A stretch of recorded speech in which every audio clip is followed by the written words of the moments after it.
Infantilismo es una noción que utiliza Freud con mucha claridad en uno de sus últimos escritos, en 1937, Análisis terminable e interminable, en la página 240, y lo leemos directamente a Freud. Dice: los mecanismos de defensa sirven al propósito de apartar peligros.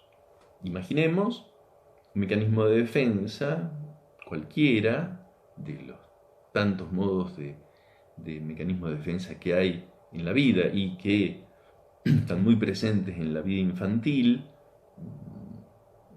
represión, proyección, introyección, anulación, aislamiento,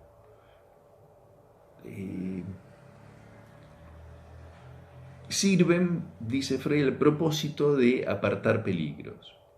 Es incuestionable, dice Freud, que lo consiguen.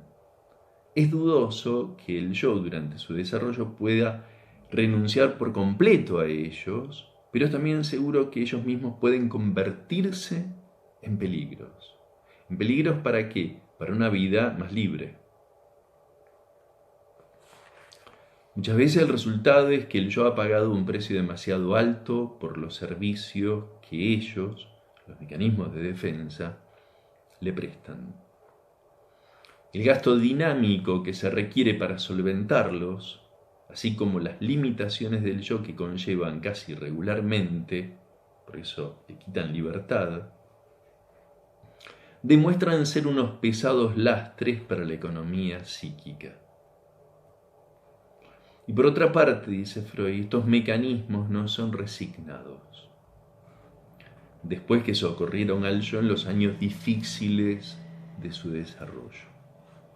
Desde luego que cada persona no emplea todos los mecanismos de defensa posibles, sino solo cierta selección de ellos. Pero estos se fijan, y aquí aparece nuevamente la idea de la fijación. Los mecanismos de defensa, estos modos defensivos, se fijan en el interior del yo. Devienen unos modos regulares de reacción del carácter, que durante toda la vida se repiten tan pronto retorna una situación parecida a la originaria.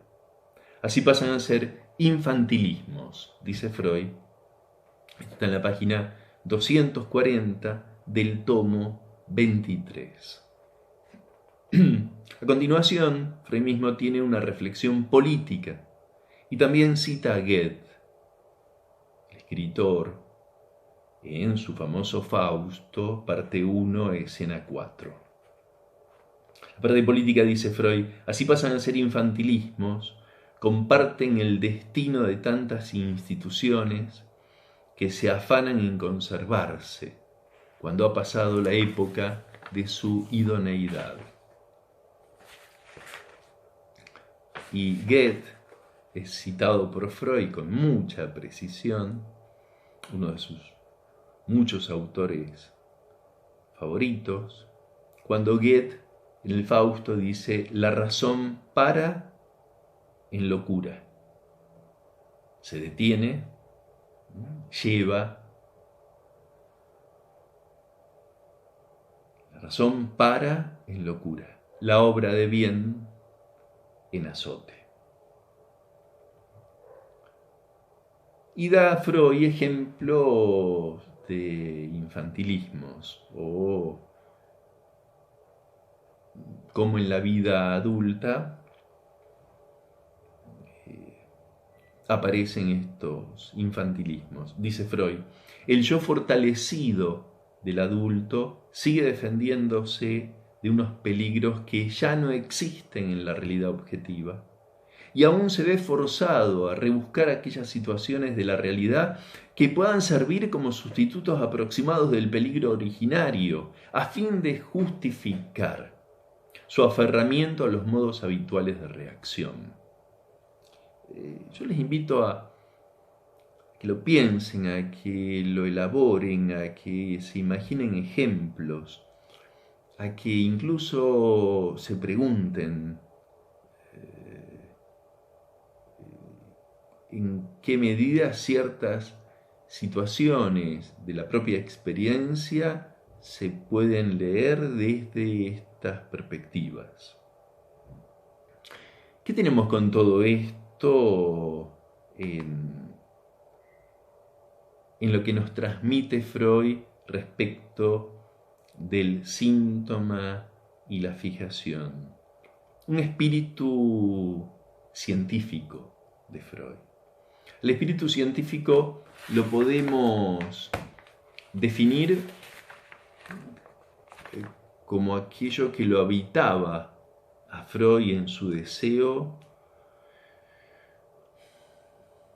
no porque fuera médico, no porque viniera de la ciencia solamente, sino porque el espíritu científico se define para la ciencia moderna desde el siglo XVII, siglo XVI, XVII en adelante, particularmente con aquella gran expresión de Galileo Galilei en 1623, en un texto que publica en Florencia llamado El Ensayador, y donde textualmente escribe Galileo Galilei: la ciencia está escrita en ese grandísimo libro que tenemos abierto ante los ojos, y no se refiere justamente a las Sagradas Escrituras, fuente dogmática y última de todo saber. Y ahí es donde se separa la ciencia de la religión, porque dice que está escrita en ese grandísimo libro que tenemos abierto ante los ojos, dice Galileo Galilei, quiero decir el universo. Pero no se puede entender nada si antes no se aprende a entender la lengua, a conocer los caracteres en los que está escrito. Está escrito ese universo no por Dios, no en símbolos religiosos, está escrito en lengua matemática.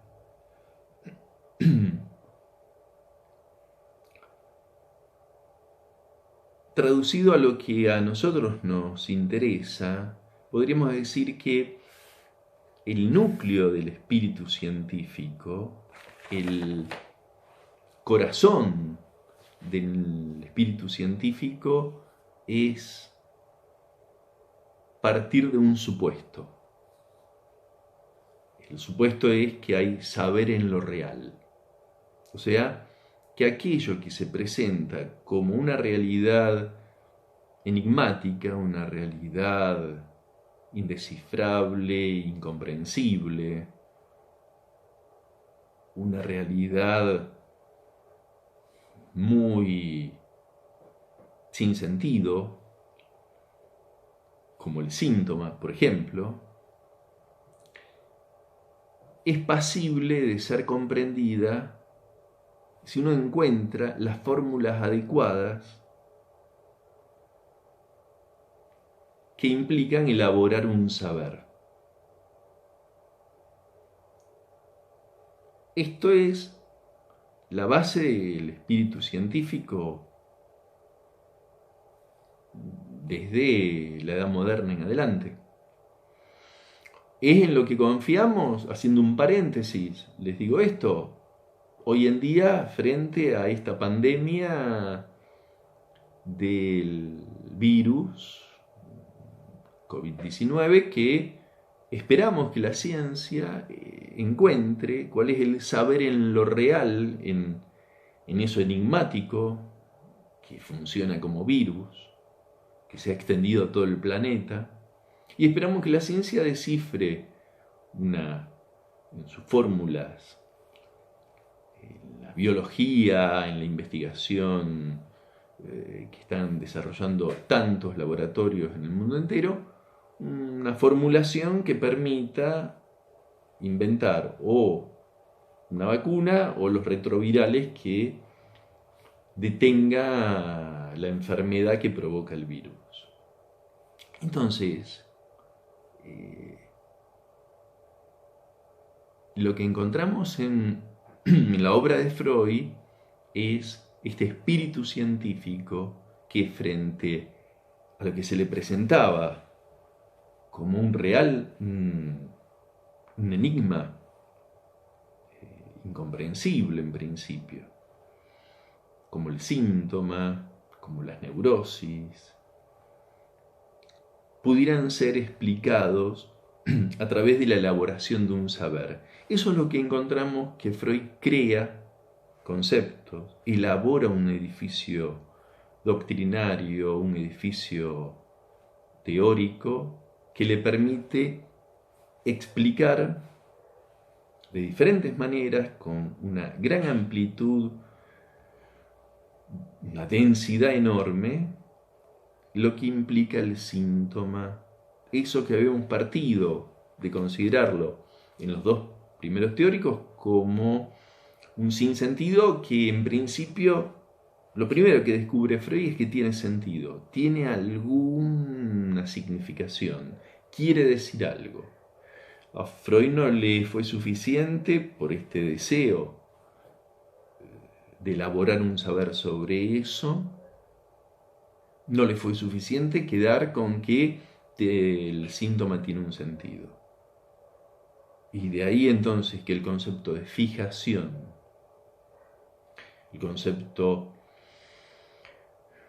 los conceptos de angustia, de trauma, de repetición y las construcciones de las dos grandes tópicas del aparato psíquico son como parte, un mínimo del conjunto enorme de las construcciones conceptuales que hizo Freud. Entonces, con esto quiero terminar. La importancia de ubicar el síntoma como consecuencia, ahora entonces, no solamente de un sentido inconsciente que implica un retorno de lo reprimido, sino que hoy hemos visto la importancia del concepto de fijación, una primera aproximación a la represión primaria, a la fijación libidinal, al infantilismo, al síntoma como relicto. Y lo que tenemos al final de su obra en 1937, como Freud sigue manteniendo vigente la idea de que las neurosis implican una manera de mantener defensas y modos de relacionarse con la vida, con el mundo, que están determinados, limitados, condicionados por aquello que no pudo ser elaborado suficientemente bien en otros momentos de la vida. Espero que estén bien, que nos veremos en el próximo teórico, en el cuarto, seguramente el jueves o viernes de esta semana. Que vaya bien. Hasta luego.